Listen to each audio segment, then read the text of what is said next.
వే gold trusted gold buyers మీరు తాకట్టు పెట్టిన బంగారాన్ని విడిపించి ఈ రోజు ఉన్న మార్కెట్ ధరకు కొనబడను. దేశ ఉప ప్రధానమంత్రిగా నితీష్ కుమార్ ను నియమించేటువంటి అవకాశం అంటూ జోరుగా చర్చ సాగుతుంది. నితీష్ కుమార్ కు కేంద్రంలో తగిన గౌరవం ఇచ్చేటువంటి యోచనలో ఎన్డీఏ కూటమి కనబడుతుంది. సుదీర్ఘమైనటువంటి రాజకీయ పరిపాలన అనుభవానికి ఉప ప్రధానమంత్రి పదవి ఇవ్వాలంటూ కూడా అధికార జనతాదళ్ డిమాండ్ చేస్తుంది.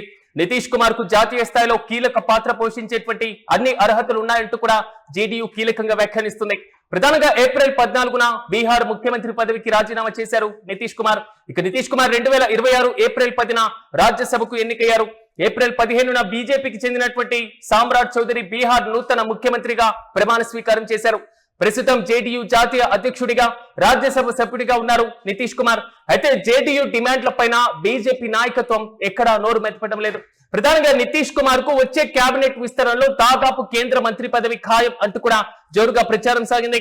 రాష్ట్ర రాజకీయాల నుంచి కేంద్ర రాజకీయాల వైపు వెళ్లినటువంటి నితీష్ కు కేంద్ర కేబినెట్ లో బెర్త్ దాదాపు ఖాయంగా కనబడుతున్న తన చిరకాల స్వప్నమైనటువంటి అన్ని కీలకమైనటువంటి చట్టసభల్లో ప్రాతినిధ్యం అనేటువంటి అంశమే ఒక ప్రమాణంగా పూర్తి స్థాయిలో ఆయన రాజ్యసభకు కూడా ఎన్నికైనటువంటి నేపథ్యాన్ని మనం చూసాం. ఈ నేపథ్యంలోనే నితీష్ కుమార్ కేంద్ర రాజకీయానికి వెళ్లడం, రాష్ట్ర రాజకీయాల్లో బీజేపీ తొలిసారిగా సామ్రాట్ చౌదరి ముఖ్యమంత్రిగా బాధ్యతలు కూడా చేపట్టారు. అయితే కేంద్ర కేబినెట్ లో పెరుతు కన్ఫామ్ గా ఉన్నటువంటి నితీష్ కుమార్ కు తాజాగా భారతదేశ ఉప ప్రధానమంత్రి పదవిని కట్టబెట్టనున్నారా? ఎన్డీఏ సర్కార్ అలాంటి కీలకమైనటువంటి నిర్ణయం తీసుకోబోతుందా?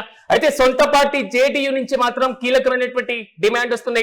పరిపాలన పరమైనటువంటి అనుభవం ఉంది, రాజకీయ పరమైనటువంటి అనుభవం ఉంది, సుదీర్ఘకాలం ముఖ్యమంత్రిగా ఉన్నటువంటి అనుభవం ఉంది. కాబట్టి భారతదేశ ఉప ప్రధానమంత్రిగా ఆయనకు అవకాశం కల్పిస్తే సో అన్ని విధాలా న్యాయం చేసేటువంటి వారు అవుతారు అనేటువంటి రీతిలో మాత్రం జేడీయూ నుంచి ఒక బలమైన వాదన ఎన్డీఏ సర్కార్ వైపు వెళ్తుంది. అయితే ఇప్పటి వరకు కల్పించని ఉప ప్రధానమంత్రి పదవిని నితీష్ కుమార్ ఆధ్వర్యంలో కల్పించేటువంటి అవకాశంలో జేడీయూ మరి ముఖ్యంగా ఎన్డీఏ పరిశీలించేటువంటి ఛాన్స్ ఉంటుందా అనేటువంటి ప్రశ్న బలంగా వినబడుతుంది. ఇక ఇదే అంశంపై మరింత సమాచారం మా ప్రతినిధి కిరణ్ అందిస్తారు. కిరణ్, చెప్పండి, నితీష్ కుమార్ కు భారత ఉప ప్రధానమంత్రి పదవి అసలు ఇచ్చేటువంటి ఆలోచన ఎన్డీఏ చేసేటువంటి ఛాన్స్ ఉంటుంది అనుకోవచ్చా? పూర్తి అప్డేట్స్ ఏంటి? ఇటీవల బీహార్ ముఖ్యమంత్రి పదవికి రాజీనామా చేసిన నితీష్ కుమార్ రాజ్యసభ సభ్యుడిగా ఎన్నికయ్యారు. రాజ్యసభ సభ్యుడు ఎన్నికైన తర్వాత ఆయన కేంద్ర మంత్రి మండలికి తీసుకుంటారంటూ జోరుగా ప్రచారం జరిగింది.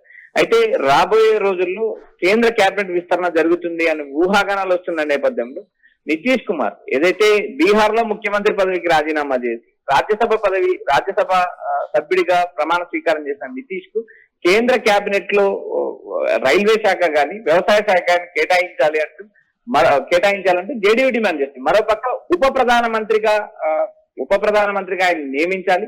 ఎందుకంటే ఆయనకున్న సీనియారిటీ, ఈ బీహార్ కు సుదీర్ఘకాలం ముఖ్యమంత్రిగా పనిచేయడం, రాజకీయ నైపుణ్యం, సుదీర్ఘకాలం ప్రజల్లో ఉండడంతో ఆయనకు సముచిత గౌరవం ఇవ్వాలనే కోణంలో అటు ఆర్జేడీ జేడీయూ రెండు పార్టీలు కూడా నేరుగా డిమాండ్ చేస్తున్నాయి. అయితే ఇక్కడ ప్రధానంగా రాబోయే కేబినెట్ విస్తరణలో నితీష్ కుమార్ కు మంత్రి పదవి దక్కుతుందనే ప్రచారం అయితే జోరు అందుకుంది. అయితే వ్యవసాయ శాఖ గాని లేక రైల్వే శాఖ గాని ఆయనకి ఇచ్చే అవకాశాలు ఉన్నాయంటూ మరోవైపు ప్రచారం జరుగుతుంది. అయితే ఇక్కడ ఏప్రిల్ 14వ తేదీన ఆయన బీహార్ ముఖ్యమంత్రి పదవికి రాజీనామా చేశారు. ఏప్రిల్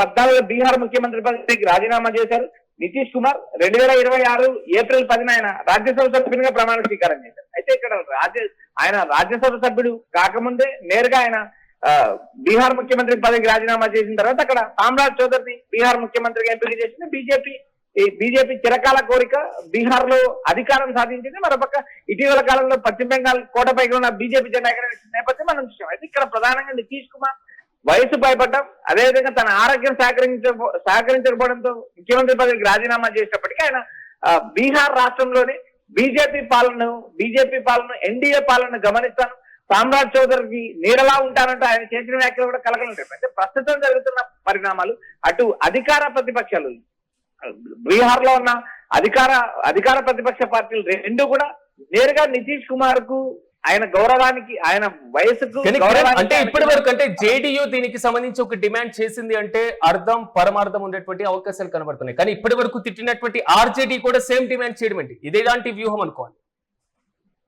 ఇక్కడ జేడీయూ ఆర్జేడీ ఈ రెండు పార్టీలు కూడా ఒకే గూటి నుంచి వచ్చిన పార్టీలు, వేరు వేరువేరు పరిస్థితుల నేపథ్యంలో తర్వాత వేరువేరు కుంపట్లు పెట్టుకునే పరిస్థితులు మనం చూసాం. ఇక్కడ నితీష్ కుమార్ ను అటు ఆర్జేడీ కూడా సమర్థించే పరిస్థితులు ఎక్కువ ఉంటాయి. ఎందుకంటే ఆర్జేడీకి సంబంధించిన లాలూ ప్రసాద్ యాదవ్ కావచ్చు, తేజస్వి యాదవ్ కావచ్చు, వారు కూడా ఏదైతే ఆయన సుదీర్ఘకాలం ముఖ్యమంత్రిగా పనిచేశారు, బీహార్ సేవలు చేశారు, బీహార్ అభివృద్ధిలో సుశాంత్ బాబు, ఏదైతే నితీష్ కుమార్ సుశాంత్ బాబు అని పేరు, బీహార్ అభివృద్ధికి తోడ్పడిన నితీష్ ను డిప్యూటీ ప్రధానమంత్రిగా నియమించడమే కరెక్ట్ అంటూ అటు జేడీయూ ఇటు ఆర్జేడీ రెండు పార్టీలు డిమాండ్ చేస్తున్నాయి.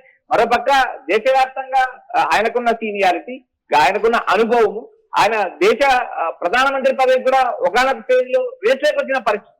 ఇలాంటి పరిస్థితుల్లో ఆయన రాజకీయాల నుంచి రిటైర్ అయ్యే పరిస్థితిలో తన కుమారుని బీహార్ కేబినెట్ లో చేర్చారు.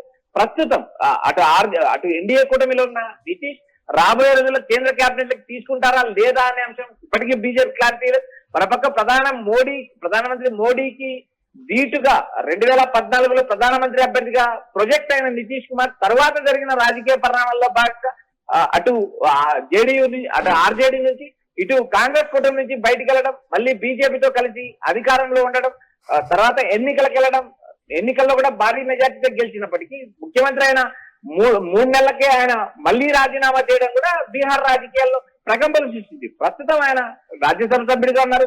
కేంద్ర కేబినెట్ లోకి ఆయన్ని తీసుకోవాలంటూ జేడీయూ ఆర్జేడీ డిమాండ్ చేస్తూ మరియు ఆయనకు ఉప ప్రధాని ఇవ్వాలి. మరోపక్క ఎలాంటి సందర్భంలో, ఎందుకంటే ఎన్డీఏ గవర్నమెంట్ వచ్చినప్పటి నుంచి డిప్యూటీ స్పీకర్ పదవి కోసం లేదా డిప్యూటీ ప్రధానమంత్రి పదవి పైన అంతగా ఫోకస్ పెట్టలేదు. మరి ఇప్పుడు పెట్టేటువంటి అవకాశం ఉండొచ్చు. ఒకవేళ పెడితే ఎన్డీఏలో ఉన్నటువంటి తెలుగుదేశం పార్టీ ఇతర మిత్ర పక్షాల అంగీకారం అవసరం ఉంటుంది అనుకోవాలి, లేదనుకోవాలి? ఇక్కడ ప్రధానంగా ఒకప్పుడు ఏదైతే 2024 పార్లమెంట్ ఎన్నికలు ముగిసిన తర్వాత ప్రధానమంత్రి మోడీ ఇటు నితీష్ కుమార్ అటు చంద్రబాబు ఎంపీల మీద, చంద్రబాబు దాక్షణ్యాల మీద ప్రభుత్వం ఏర్పడిందంటూ జోరుగా ప్రచారం జరిగింది. అయితే ఇక్కడ బీజేపీ వ్యూహాత్మక ఎత్తుగళ్ళు దేశవ్యాప్తంగా అందరికీ తెలిసిందే. ఎందుకంటే ఆయా రాష్ట్రాల్లో ప్రాంతీయ పార్టీల్లో చిచ్చు పెట్టడం, ఆ ప్రాంతీయ పార్టీలను చీల్చడం, ప్రాంతీయ పార్టీలకు సంబంధించిన ఎంపీలను ఎమ్మెల్యేలను భర్తీ చేసుకోవడం, ఈ ప్రణాళిక బీజేపీ సక్సెస్ఫుల్ గా అమలు చేస్తుంది. అదే విధంగా ఏదైతే 5 రాష్ట్రాల ఎన్నికలు ముగిసిన తర్వాత నేరుగా టీఎంసీ పార్టీని ఇప్పటికే చీల్చారు. టీఎంసీలో ఉన్న 20 మంది ఎంపీలు బీజేపీలో విలీనంగా అవడానికి ప్రయత్నం చేశారు. అయితే అక్కడ ఆర్ఎస్ఎస్ ఒప్పుకోకపోవడంతో నేరుగా మరో ఊరు పేరు లేని పార్టీలో ఒక 20 మంది ఎంపీలు విలీనమైన పరిస్థితి. మరోపక్క శివసేనకు సంబంధించిన ఉద్ధవ్ ఠాక్రేకి సంబంధించిన 9 మంది ఎంపీల్లో 6 మంది ఎంపీలను కూడా నేరుగా షిండే వర్గం వైపు తిప్పడంలో బీజేపీ కీలక పాత్ర పోషించింది. దాదాపు 26 మంది ఎంపీలను నేరుగా బీజేపీ తన గుప్పెట్లో పెట్టుకున్న పరిస్థితిలో ప్రస్తుతం సీఎం చంద్రబాబు నాయుడుతో కానీ మాజీ ముఖ్యమంత్రి నితీష్ కుమార్ తో కానీ కేంద్ర ప్రభుత్వ బీజేపీకి అంత అవసరం లేదు అనేలాగా కూడా మనకు స్పష్టంగా కనిపిస్తుంది. ఎందుకంటే సాధారణ మెజారిటీ మార్కుకు అతి సమీపంలో ఉన్నారు. చాలా రాజకీయ పార్టీలు, ప్రాంతీయ పార్టీలు ఇప్పటికే బీజేపీ గెలిచింది. ఆ నేపథ్యంలో భాగంగా రాబోయే డీలిమిటేషన్ బిల్ కూడా యాక్సెప్ట్ చేసుకోవడానికి బీజేపీ వ్యూహాత్మకంగా ఎత్తుగడలు అవలంబించింది. ఇలాంటి పరిస్థితుల్లో నితీష్ అటు చంద్రబాబు మద్దతు లేకపోయినా మా ప్రభుత్వం కొనసాగుతుంది బీజేపీ ప్రభుత్వం అంటూ ఇండైరెక్ట్ గా సూచనలు పంపించారనుకోవడానికి ఈ టీఎంసీ చీలిక, మరోపక్క శివసేన చీలిక అని స్పష్టంగా చెప్పచ్చు. అయితే సీఎం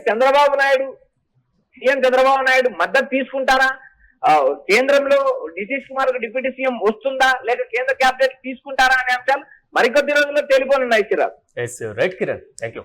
మొత్తం మీద దేశ ఉప ప్రధానమంత్రిగా నితీష్ కుమార్ ను నియమించేటువంటి అవకాశం ఉన్నట్లుగా జోరుగా ప్రచారం సాగుతున్నటువంటి నేపథ్యం త్వరలోనే కేంద్ర మంత్రివర్గ విస్తరణ జరగబోతుంది. నితీష్ కుమార్ కు కేంద్ర రైల్వే శాఖ లేదా కీలకమైనటువంటి శాఖలో మంత్రిగా కూర్చోబెట్టేటువంటి అవకాశాలు అయితే చాలా స్పష్టంగా కనబడుతున్నాయనేది మాత్రం బీహార్ వర్గాలు చెప్తున్నాయి. కానీ నితీష్ కుమార్ ను భారత ఉప ప్రధానమంత్రిగా నియమించేటువంటి కీలక నిర్ణయం ఎన్డీఏ కూటమి తీసుకుంటున్నా. ఇప్పటికే టీఎంసీతో పాటుగా శివసేన పార్టీ నుంచి పలువురు ఎంపీలు బీజేపీ వైపు వెళ్లిపోవడం, ఆయా పార్టీలో తిరుగుబాటు, ఈ మొత్తాన్ని కూడా బీజేపీ తనకు అనుకూలంగా మార్చుకొని కేంద్రంలో ఒక బలమైన స్పష్టమైనటువంటి మెజార్టీ దిశగా అడుగులు వేస్తున్నటువంటి నేపథ్యంలో నితీష్ కుమార్ లాంటి వ్యక్తికి, మరి ముఖ్యంగా సుదీర్ఘకాలం పరిపాలన అనుభవం ఉన్న భారత ఉప ప్రధానమంత్రి పదవి ఇచ్చేటువంటి కీలక నిర్ణయం వైపు ఎన్డీఏ సర్కార్ మొగ్గు చూపబోతుందా? ఇప్పటికే జేడీయూతో పాటుగా ఆశ్చర్యకరంగా ఆర్జేడీ కూడా ఇదే డిమాండ్ చేస్తుంది. కేంద్ర రాజకీయాల్లో బలమైనటువంటి రాజకీయ పరిపాలన అనుభవం ఉన్నటువంటి నేత కాబట్టి ఆయనకు ఉప ప్రధానమంత్రి పదవి కట్టబెట్టాలని. చూడాలి వచ్చే కేబినెట్ విస్తరణలో మంత్రివర్గంలో చేరేదెవరు, మంత్రివర్గం నుంచి ఉద్వాసన పలికిదెవరు. మరి ముఖ్యంగా ఎన్డీఏ వర్గాల్లో ఇప్పట్లే చక్కలు కొడుతున్నటువంటి నితీష్ కుమార్ కు నిజంగా భారత ఉప ప్రధానమంత్రి పదవి ఇస్తారా? ఒకవేళ ఇస్తే ఎల్కే అద్వానీ స్థాయిలో ఆ తర్వాత ఇప్పటి వరకు భర్తీ కానటువంటి ఈ పదవిలో నియమించబడినటువంటి వ్యక్తిగా నితీష్ కుమార్ ఎన్డీఏ సర్కారులో కీలకంగా వ్యవహరించబోతున్నారు. చూడాలి నితీష్ కుమార్ కు ఎలాంటి పదవిని ఎన్డీఏ కట్టబెట్టబోతుందో.